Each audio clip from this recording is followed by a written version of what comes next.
You are listening to the Disney Dream Girls, an unofficial Disney theme parks podcast, and this is show number 265 for Sunday, the 16th of June, 2019. Where dreams begin. Hello and welcome to the Disney Dream Girls.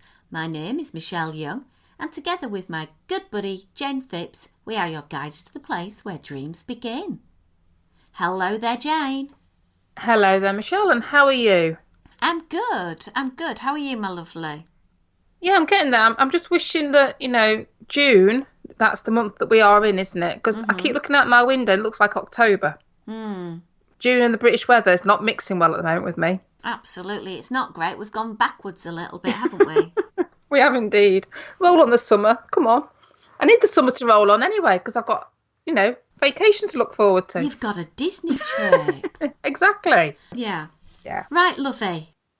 You've not been so great. You've been missing on the show a few times. I've obviously known what's been going on, but I think you're at a place now where you're a lot happy to talk about what's been happening over the last couple of months or so. Yeah, well, it's been a bit of a peculiar little ride, as you very well know. And I will just start by saying this, don't worry, everybody, everything's fine. I'll put that at the top. But unfortunately, back in, crikey now, it would have been the late February time, I did get diagnosed with breast cancer. My absences over the last few months have been due to having to undergo a little bit of surgery. Had to have a little bit of a lumpectomy, and I'm currently about a third of the way through my radiotherapy treatment. But it's all good. The good news is, and this is for any ladies out there of a certain age, because that's the kind of age that I am, when you get asked to go for your first regular mammogram checkup and you think, oh, here we go again. No, go for it, because I went for my mammogram, my first ever, and this very tiny, thankfully, anomaly got found. And the National Health Service over here in the UK, cannot fault them. They have been absolutely amazing.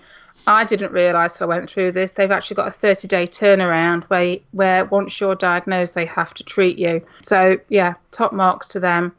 But, yeah, routine mammogram, little anomaly found.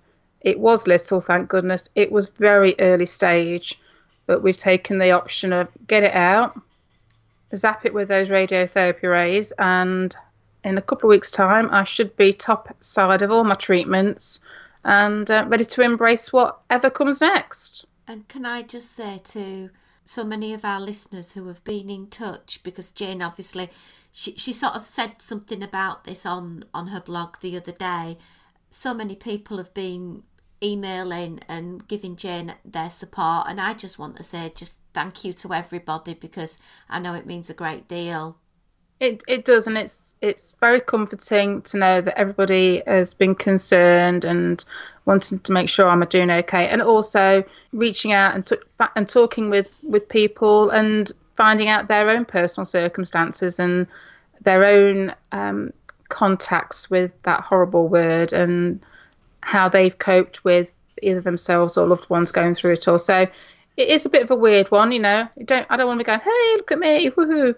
But it obviously it does have an effect on you, and I think I'm just now at the point where it's a case of embrace it, tick it off on the list of things I'd rather I didn't do, and carry on and see where we go from here. I must say, Jayne, that the way that you've handled it has been amazing. Your attitude. Many people would not have had a slightest clue what you've been going through over the last few months, because you have kept, you are a very private person, and you have kept this and you have maintained. And even when you've been able to come on and do the show, nobody would have known what's been going on because of the mindset that you have got, that this has just happened to me. And you know what? I'm not going to let it control me. I'm going to control it, and we're going to deal with it, and we're going to deal with it head on and end of. Yeah. Well, thank you, my darling. Well, you know me, I'm a bit of a get on and do sort of person. And it's like, okay, then come along, crack on, tell people as and when I need to. And also an element of, I don't want people to be worrying or feeling sad or one thing or another when it was all new to us, and Simon's been my rock and, been there for me and helped me through it all. And we had to come to terms with what we were facing and going through surgery and all that type of thing. And the girls at work have been brilliant. They've just like cracked on, and I've got an amazing support team there. So it was just a case of, yeah, get on. So I've got it, deal with it, move on. And that's why we love you so much. Oh, thank you. And now I'm an emotional wreck. Oh, well, I've got hormones for that as well, love. So, you know. Don't. I'm going through that funny thing at the moment where I get upset over anything. And yeah, I do. I think you are an absolute, I don't know, I can't even put the word in my head that I can't even think of, because I'm just so proud of you and in awe of you, how you have tackled this with complete and utter dignity, and the fact that when you've needed support, you've reached out, and all of those people have been round you, supporting you 100%. But now you've got this nice, wonderful Disney trip for you and the family to go on. Yeah. Oh, thank you, darling. Anyway, let's move on before this turns into a crycast rather than a podcast, because I'm emotional enough at the moment. It's that hormone. You hit a certain age in your mid-40s and you go, oh, God, blimey. This could turn into a completely different podcast, couldn't it, over the next few months with us two? Crikey. Well, maybe we want to have a little sideline for something different. Yeah, Disney hormone girls. Yeah, I tell you, with all the stress I've got going on at the moment, with my dad not being well and that not looking great, and work being stressful, and I think it's just the time of life, love, I think. It is, but we have got some food to talk about. Let's talk about food, Jayne. Go on then, Michelle. That'll chirp us up a bit, won't it? Let's get some salivation going, because a while back we reported that our favourite eatery, the ABC Commissionery, was going to be starting a fast casual approach at its evening meal times. And it was kind of a set menu deal. And I must admit, I'm really looking forward to going there, because one of the meals is a pot roast. It looks amazing. From the reports I've had, it tastes amazing. And the restaurant's been refurbed. Really excited. But they've announced that there's another Animal Kingdom eatery now this time that's going down this route. Oh, where's that then? This is going to be at, and I'm going to try and say it properly, Restaurantosaurus. A bit of a mouthful, isn't it? A mouthful. Sorry. It is a bit of a mouthful, but again, it's a similar thing where you're going to be able to make a reservation. They're now open, and you can book them in the usual manner. It's going to start from the 18th of August, though, so unfortunately, I'm not going to be able to go and partake in this. But basically, what you're going to get for a set price, or one quick service dining credit, you are going to be able to get a gourmet burger, a chicken sandwich, a veggie burger, or a salad. And then you've got sides such as fries, onion rings, and then there's a dipping sauce that comes with it. It comes with a non-alcoholic beverage and a visit to a do-it-yourself Sunday bar. Ooh, ice cream. Ice cream for ice cream. But it's not a eat as much as you like ice cream. You will be given 2 scoops of ice cream. Right. And then you go over to the toppings bar to build it up with all the additional Dig Site Sunday toppings. Ooh. It's a shame it's not open, Shell, because that's right up your street. It is, and it sounds really good. If you're paying out of pocket, it is $22.99 for adults and $14.99 for kids. But if you're on the dining plan, 1 credit, quick service, that's a really good bang for your buck. So still count as a quick service for us. That is good actually then, isn't it? Yeah. And you'll be able to go up, you get escorted to a separate dining room. So if you just want to go and have a quick service meal, fine. But if you want to have this experience, you make a reservation. There may be walk-ups available, but as I say, it doesn't start till the middle of August, so we won't know for a while. But the food does look really good. We've got some pictures over on our website, disneydreamgirls.com. Pay a visit, go and have a look. It looks really good, and I must admit, I am so gutted I can't go and give it a try, but hopefully someone else will, and they'll report back for us. Oh, I'm sure there's a willing volunteer out there, Michelle. Well, when it comes to Disney food, I gather you've got something you'd like to talk about. Yeah, something Star Warsy. Quelle surprise. Quelle surprise, yeah. Galaxy's Edge, as we know, opened over in California. Now, when it very first opened, there was quite a bit of controversy because they were saying that you couldn't go into Galaxy's Edge in Star Wars costume. So I know for a lot of people that love their Star Wars, this was a little bit of like oh, that's not fair, blah, blah, blah. So this week, Disney have actually come out and kind of confirmed what you can and cannot do with regards to wearing Star Wars attire, if that makes sense. So if you do go onto the Disney blog, they have got some pictures up there that will show you exactly what you can get away with and what you can't. So what they're saying is that they are permitting Disney bounding, and their quote is, piecing together traditional clothing items that when worn together serve as a recognisable tribute to Star Wars characters. Okay, so this would be like a BB-8 themed dress or something like that, you know, that type of thing. Then they also classify something called local Batuan. Is that how you're going to pronounce it? So Batu attire. So this is wearing outfits inspired by the villagers of Batu, muted tones, vests, layers, etc. So if you look at some of the photos that they've got up that they're giving the Disney thumbs up to, it's very much those like ensemble pieces. Now, there's a lot of things that they are selling over in Galaxy's Edge that this kind of fits into. So these are like the tunics and the little jackets and things like this, particularly some of the women's clothing. So they're very almost generically Star Wars-y, if that makes sense. So you can actually go to Galaxy's Edge and look pretty much like you were part of the Star Wars universe, effectively. But what they're not permitting, and this is quite sensible really, is there's no robes, so you can't wear your Jedi robes. So there's no robes or military style outfits. You can't wear masks, face paint, elaborate headwear, understandably.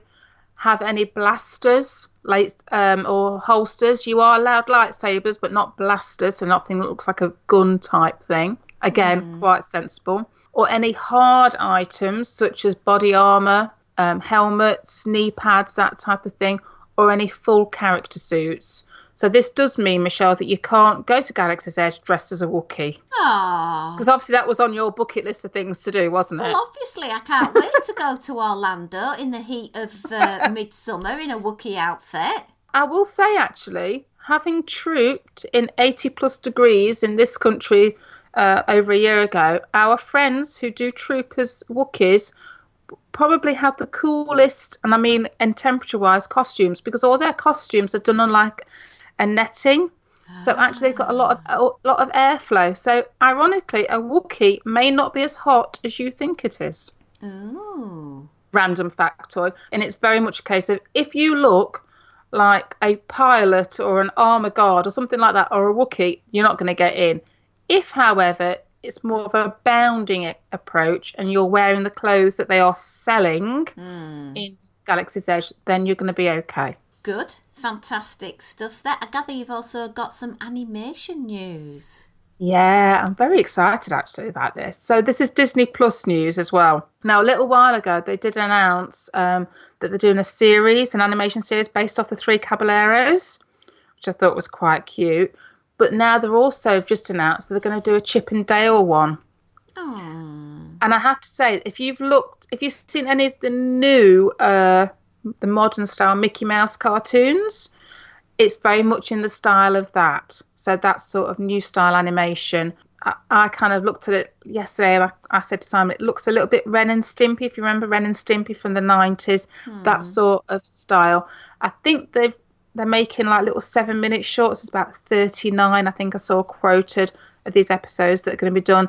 Produced actually over here and in France is where the animation studios are that are collaborating together to make these little shorts. But it is something that's going to come out on that old Disney Plus thing they keep talking about. Ooh. So I'm really looking forward to that. I think that the more I hear about Disney Plus, the more I feel that it will be something that we will be paying for in this household. I imagine you will be. I probably won't. No. I think the The amount of animation in Star Wars may throw the hand over for us over here. I must admit, I've got things stored up on the old Sky Plus box from months ago. I've had to drop so many serials that I used to watch just because of time. I know. But there's more to life than TV, Michelle. Well, one of the things I wanted to do was watch through the Disney movies in order prior to my holiday. Have you not got very far with that then? I haven't even started it, love. And I am stunned that I've not done this. And there's Disney movies I've not yet seen that are still in the cellophane. Yeah, well, I must admit, I've got a few of those sitting there. We will get around to them eventually. Yeah. I'm just trying to sort of think about, all these films that have come out recently. I've not been going to the cinema because all of my available spends I've been saving. But I will admit, Jayne, I have unfortunately found Etsy. All right. And Etsy and their Disney skirt attire. Oh, that's fatal. It is. This morning I got up and I just had a quick little look as I was waiting for myself to wake up a bit better, and I ended up accidentally pressing buy on 2 skirts. Accidentally? Complete accident. Complete. Just a slip of the finger, eh? Well, I thought I do deserve a new Snow White bound. I must admit, I have seen the photo, and that does look quite amazing, that one. Yeah. The Alice dress isn't as in your face, but it's cool. And I felt, well, I need a new Alice one because the Alice dress I have before, unfortunately, doesn't fit me. Oh, okay. But for the price of going to see Guardians of the Galaxy, Dumbo, and Aladdin, I've got 2 skirts. Oh, there you go then. Nearly-ish. Nearly-ish. Yeah. Keep telling yourself that, Michelle. I will. Anyway, totally aside from that, thank you for the news items there. I will see whether I get to watch those.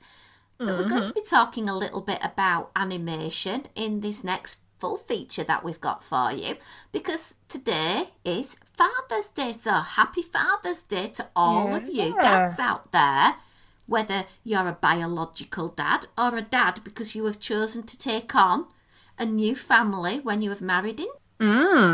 So I thought it'd be really good fun to have a look at the animated cartoons of Disney and think who makes the best role model as a father. All right, okie. And we don't always do a lot of animation on the show. And I think sometimes, though, this does feed into attractions in their own right in the park, whether that attraction be a stage show or an actual physical ride. So we can maybe add that little bit in. So would you like to kick us off, lovey?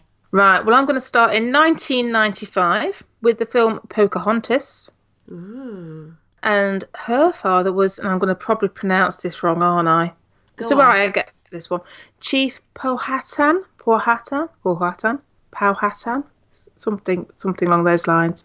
Most Disney female characters are normally quite headstrong people. Mm-hmm. They normally disappoint their father in some shape or form. Yeah. Now, in this one, her father gives her a necklace and wants her to choose a strong husband to help her lead the tribe for when he passes on. As we head towards the end of this film, he seems to kind of warm up and begin to listen to her and demonstrate his true colours as actually just wanting the best for her and being a kind-hearted father. But obviously he's having to battle between being her father as well as being chief and leading the tribe and getting that balance right between leadership and being a dad, I suppose, isn't it? Duty, conflicts, etc. I'm going to confess something here. Oh, here we go. I remember when the kids were young having this on VHS and it being on vaguely in the background and they watching it, but I've not seen it. Have you not? No. I remember having it on VHS as well, to be fair. I know that I do actually own this on DVD or Blu-ray, one of the two. It's a long while since I've seen it, I have to admit. And obviously it came around that sort of Renaissance-y time, didn't it? So there's quite a lot of the new wave of Disney happening at the time when this one came out. So and it kind of followed on the heels of the Beauty and the Beast and the Aladdins and the Little Mermaids of this world. Wasn't one of my favourites of that era, has to be said, but No, I do remember watching it, but it's a long while since I've seen it. Let's hop on to the next one. And this is basically buy one, get one free kind of thing I'm going with this. Oh, okay. I'm going to start with the second film because, in my opinion, the first film is better than the second. But hey-ho, that's everybody's prerogative to think otherwise. And I'm going to 1998 to The Lion King 2, Simba's Pride. And Simba basically is now a father. Of course, yes. And his daughter's Kiara, and he basically teaches her all about the circle of life and their kingdom, just basically like his father did before him, and we all know what happened to his father. So I think Simba as a dad, to see this character progress and mature, he's obviously a good father role, but he couldn't be as good a father if it wasn't for the fact that in the 1994 Lion King, that Mufasa was such an amazing dad. True. You know, he managed to combine the role of being the mighty king at Pride Rock and having this persona of being a really strong, fearful leader and to tear away anyone who came near his pride. But also he had time for his son. And let's just be honest, I don't think there's an adult around that did not cry their eyes out when Simba's dad died. Oh, goodness me, no. I mean, it's a classic film anyway, isn't it? Absolutely. Right, okay, then let's move on to Beauty and the Beast. Oh. So, Maurice, come on, who doesn't love Maurice? He's a loving, devoted dad, and obviously a single parent as well, isn't he? So he's brought up Belle all on his own, son. Bit of a mad professor-esque type person. Looked after her, made sure she's been taken care of, and she's come up out of it pretty well, I would say. She's a very educated young woman. Very evident that he's devoted to her and would do anything for her. And then I think in return, she's recognised that because when he's taken prisoner, in inverted commas, by the Beast, she does no more than go and make sure that she takes his place because she doesn't want to see him all cooped up. But just because she's done that, he then goes, right, come on then, guys, let's go and find her and get her out. We can't just, leave her there. And he sets out to sort her out. So very much that dad who's been left with a daughter probably at a very young age, not expected to be left with a daughter, and really risen to the challenge and put her before him. Fantastic stuff. Well, I'm going to wind back the time clock, Jane, and go all the way back to 1940 to the classic Pinocchio. Oh, I love Pinocchio. Geppetto had a dream. Oh. To have a son. Now, in modern times, this would be quite possible using all the modern technology that we have. So Geppetto wouldn't have had to carve his own boy out of a tree trunk. Oh, no. He would have just gone to the hospital and hey presto, everything would have happened. But bless him, is a lonely man. He has his cat Figaro and goldfish Cleo. And one day a kindly fairy listens to his desires and helps him out by bringing to life his wooden puppet that he had carved. And once a real boy, Pinocchio is tempted away. Heartbroken, Geppetto, like any good dad would, drops everything and goes searching for him. And he has a massive adventure, even at one point being eaten by a whale. And they come back together at the end. And I know there are some parts of Pinocchio that people might argue have got some very sinister sides to it, but the story is amazing. I love it. And what a great dad to do everything for his son, whether he's made out of wood or not. Oh, absolutely. Yeah, I mean, it is a little bit of a scary sort of story in places, isn't it? It's your typical old-fashioned fairy tale, which has always got a bit of a dark undertone going on, but it is a classic movie. Absolutely. Well, shall we come a bit more up to modern times now? Go on then. And Finding Nemo. Oh, let's find him. 2003. And his dad is Marlin. Now, come on. It doesn't start off very well, does it, really, the film? Because you've got, Marlin and his wife trying to protect their fish eggs, but unfortunately, we lose his wife and we lose all but one of the little eggies. Which does kind of mean that Marlin becomes this very overprotective father to Nemo. It does, I suppose it just demonstrates that element of you have to let them fly at some point and you can't be there coddling your children all the time. and we kind of we kind of see Marlin's journey with this, and we kind of see his struggle to do that. But once the whole thing kicks off and Nemo gets swept out and one thing and another, then he does devote all of his time and energy to finding Nemo, hence the name of the film, Finding Nemo. So, and on the way, he learns a lot, and he definitely learns to allow your child to grow up and enjoy your child when they grow up and recognise that they've got to make their own mistakes to get along in this world. It's kind of what I'm going through at the moment with my kids. My kids are about to leave home and start their own lives and their own jobs and one thing and another. And it is quite a tough thing as a parent to recognise that. And, you know, you can totally appreciate with Marlin that having another single dad, there's a bit of a theme going on here, isn't there? Yeah, you know, having to cut the apron strings and trust that your children are going to go out there and do the right thing. This so identified with me. It just so to me did this film because, you know, I was a single parent with 3 children under the age of 5, and I was an overprotective parent. I really was, and I found it really difficult to find that balance of giving them the space. And I got better with it. I really did, to the point that the other week, Bryony sent me a message, I think it was on Mother's Day, and she basically put in the note that she sent me that she was forever thankful of the space that I gave her to find her own identity and become her own woman. And that was only possible because of me enabling her to do that. And I put a lot of that down to the credit of this film, because it was a wake-up call to me, like, no, Michelle, stop being overprotective. Give them the space. You know, get that message out to your child that they have to have resilience, because sometimes they will make mistakes and things will not go their own way, and they've got to get the strength of character to deal with it. Absolutely. We have children so that we can mould them and then let them go and find their own way in life. Yeah.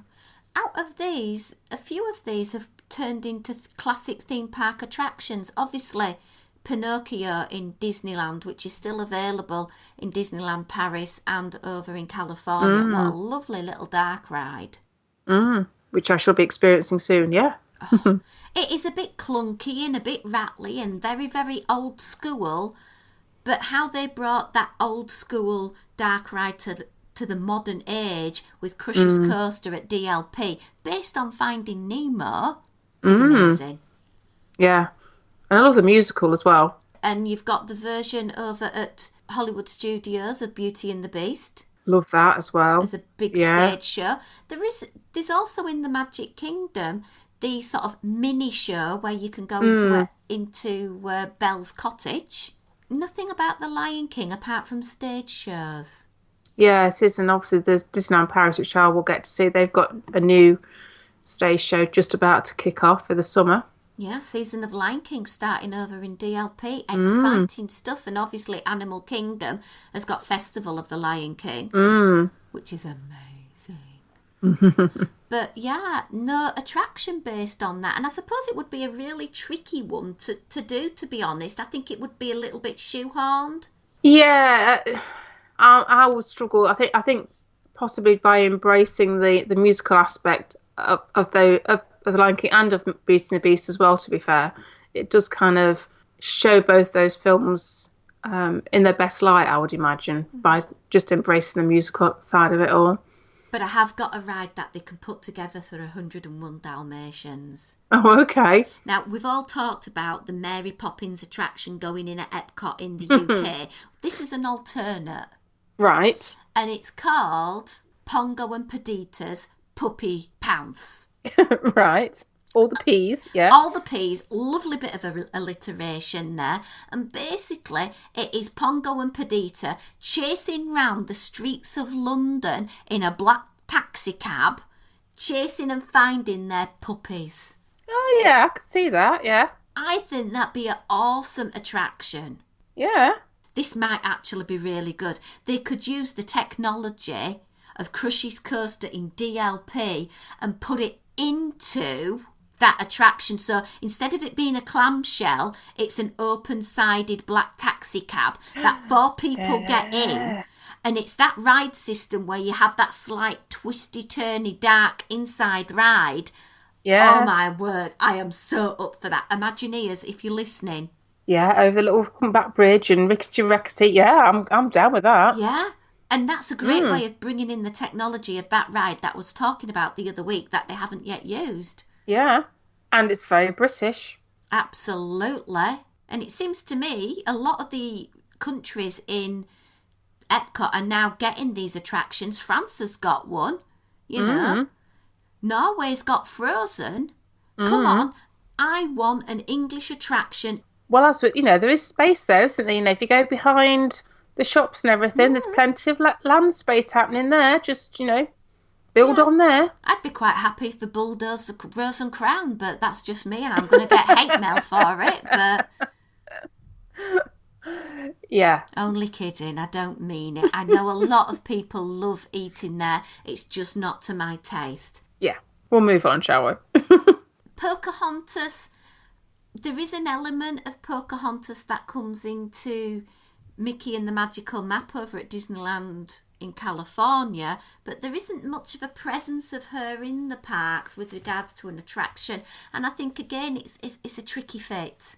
Yeah, I would struggle to know what to do with those other than obviously, the regular meets and greets. I mean, I know they had got a playground themed around Pocahontas sort of thing over in DLP, but yeah, it's you're probably only talking like a dark ride that would tell the story. I can't really think of anything that you could latch onto to. Yeah. And to be honest, it's not a historically accurate retelling anyway. Not really, no. Are there any fathers that have omitted? I did think of one. Go on. What about Goofy? Ooh, thinking character-based but animation, liking it. Well, Goofy movie, easy for me to say, in 1995 was all about him and Max, wasn't it? Because obviously Max was kind of getting into trouble at school and he wanted to go and do his one thing and he was trying to impress a girl and everything. But because he was getting into trouble, Goofy was all there trying to get that father-son bond going and trying to do right by Max. And then inadvertently, every time he tried to do right, it all, as you would expect with Goofy, kind of ended up in a disaster of some shape or form. But they did actually get it right in the end. And yet again, another single dad. I know there's no Mrs. Goofy. I've never heard a mention of Mrs. Goofy. No. I wonder if he went to the clinic. Well, maybe. I don't know. But it is interesting, out the Fab Five, that Goofy's the only one with child. Yeah. And no partner. Yeah. Mickey and Minnie, how long have they been together? They're 90. Well, it's a bit late to start now, isn't it, really? I think there's a whole untold story based similar along the beginning of Up, which I won't mention because I will burst into tears again. Oh, God, blimey, yeah. That maybe that is why Minnie and Mickey never had children. You just don't know. You don't know, no. I've totally digressed now. But yes, Goofy, another good dad out there. Yeah, no, that's good. If there's any that you guys think that we've missed off, we invite you to get in touch with us. Let us know. Post on either our website. You can post on over our show notes. We'd love to hear from you. If you think some of our discussion points are a little bit off and you disagree with them, please let us know. Get in touch. You can email us info@disneydreamgirls.com. You can tweet us @DisDreamGirls, and it's the same for that there Instagram as well. Now, if you want to hear a lot more from Jayne and myself on a monthly basis, you can pop on over to our patreon.com/Disney Dreamgirls page, because there, for a mere few dollars a month, you can get extra content and lots of love sent from me and Jayne as a thank you for supporting us. And we put out loads of extra content as a little way of saying thank you for helping us keep the podcast going. Yay. Right, Jayne, I think we're going to wrap up this show. Next week's show is going to be a whopper. It's about an hour long. I've already recorded it. It's a biggie with Kat and Lewis. We're going to have a little bit of a busy diary between Jayne and myself. Jayne finishing off some treatment and I'm a little bit busy, so I've got this in the bag already. Massive monster pre-trip report with challenges from Kat and Lewis. You will not want to miss this show. Seriously, guys, it is so funny. And I kind of do reveal a little bit about the secret side of my holiday to Walt Disney World. Ooh, a little bit of a carrot being dangled there, Michelle. Absolutely. So listen, share, and hopefully enjoy. But until next time, it's goodbye from me. And it's goodbye from me.